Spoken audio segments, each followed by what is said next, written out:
Hey guys, welcome back to another video. Today we're going to read Dork Diaries Pop Star. I'm going to read chapter 1 and the parts I find very interesting, okay?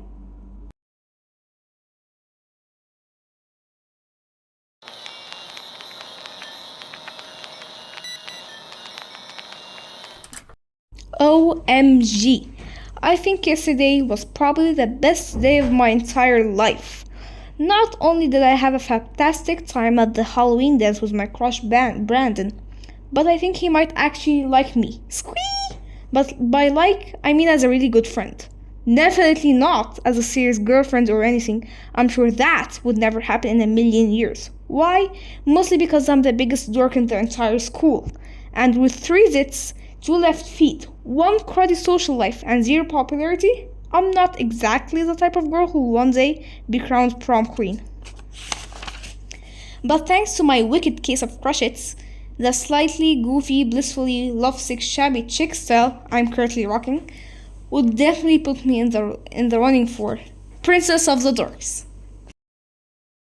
It's just that I'm not a sag hag, also known as a totally obsessed fashion snob, and I'm not hopelessly addicted to spending twice the gross national product of a small country on the latest designer clothes, shoes, jewelry, and handbags, only to refuse to wear the stuff 1 month later because it's like, OMG, practically more ancient than yesterday.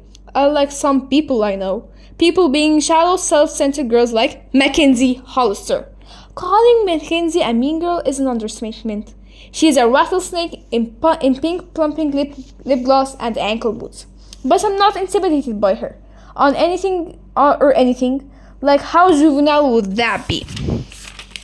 I constantly wonder how girls like Mackenzie always manage to be so, I don't know how to put it, perfect.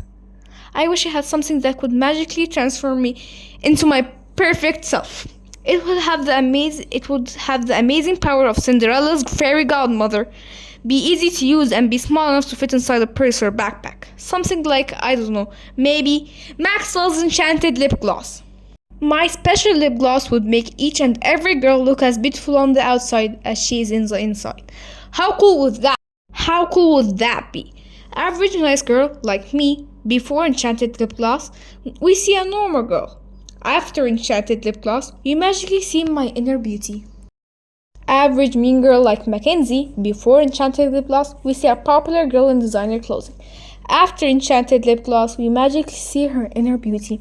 After spending hours studying the potential global impact of the Enchanted Lip Gloss phenomenon, I was shocked and amazed by my scientific findings. Enchanted Lip Gloss does not look cute on everyone. Too bad, Mackenzie.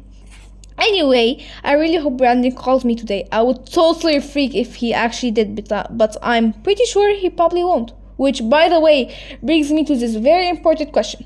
How are you supposed to know when a guy actually likes you if he never bothers to call? Crush IQ test. Carefully examine the following 2 pictures for 60 seconds. Can you spot the difference between them? Cute crush who actually likes you. Cute crush who doesn't like you. The answer is, there is no difference. These 2 dudes are identical, which unfortunately means your crush basically ignores you whether he actually likes you or not.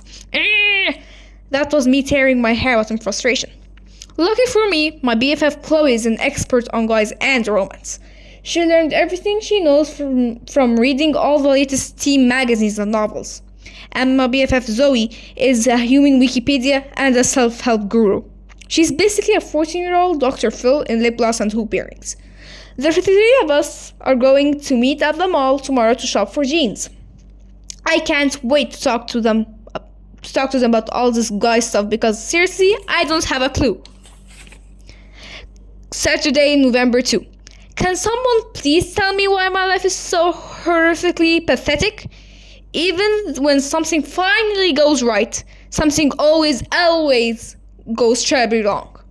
My mom was supposed to be taking me to the mall today to hang out with Chloe and Zoe, so I was totally bummed when she told me I had to watch my brassy little 6-year-old sister Brianna for 45 minutes while she shopped for a new toaster.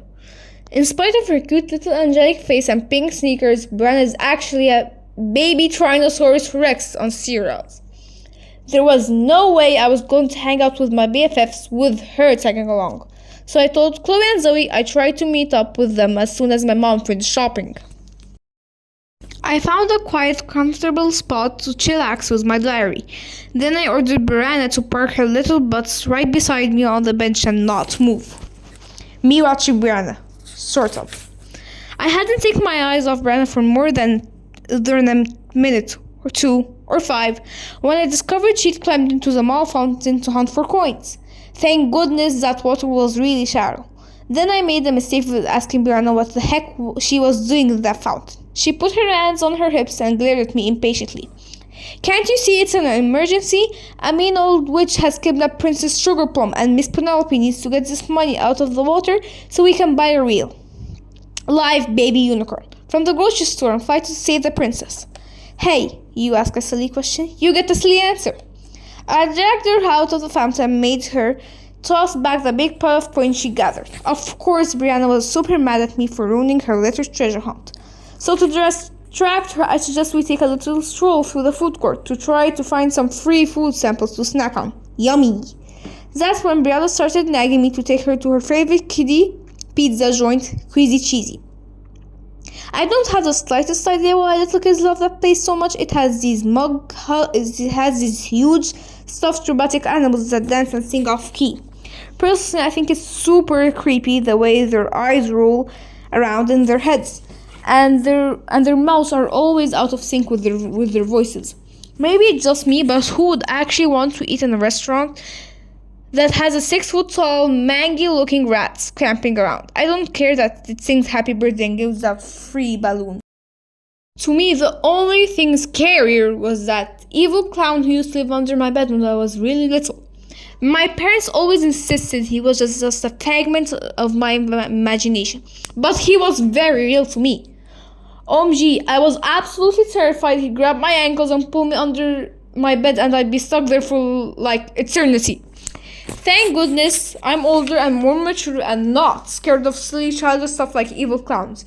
Except maybe during thunderstorms on really dark nights when I see these strange shadows. Anyway, I was like, sorry Brianna, I don't have any money. We'll have to wait until mom gets back.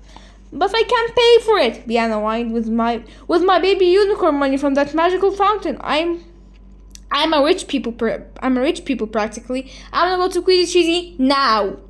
That's when I noticed that all of Brianna's pockets were stuffed with coins from that fountain. My little sister wasn't a rich people practically, but she did have enough loose change to buy us a medium sausage pizza with drinks. Woohoo! The pizza was actually pretty good for Queasy Cheesy. Anyway, just as we were finishing up our meal, a waitress pulled a random number out of a bowl and excitedly announced that the guests at table 7 were the Lucky Ducks. She selected to come up on stage and sing the I Love Queasy Cheesy theme song. I was like, oh crud.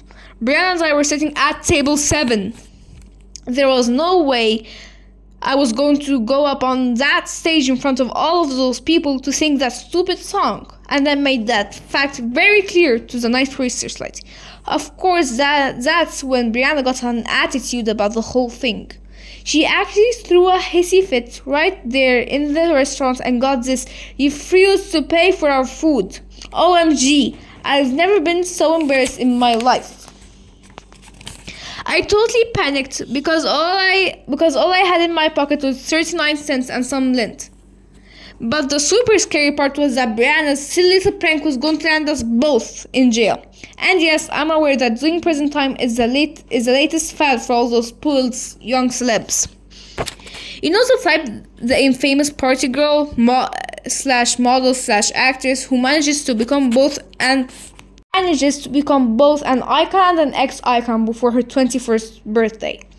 She truly believes she's above the law because in her little mind the only real crimes against humanity are: 1st, fake designer purses; 2, frenemies; 3, people with visible ear and nose hair.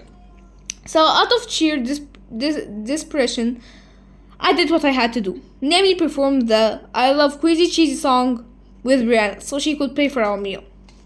Thank goodness the people there were mostly parents and little kids. I didn't see anyone I knew from my school. Once we took the stage and I got past my feelings of extreme embarrassment and mild nausea, which is probably why they call the place Queasy Cheesy.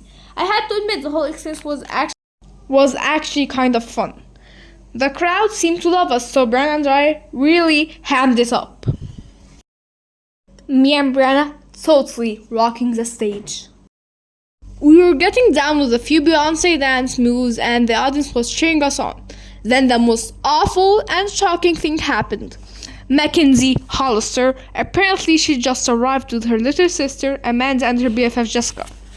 Jessica was pointing and laughing at me like I was the biggest joke since the interrupting cow, and I totally freaked when I realized Mackenzie had her cell phone out and seemed to be taking a picture or something.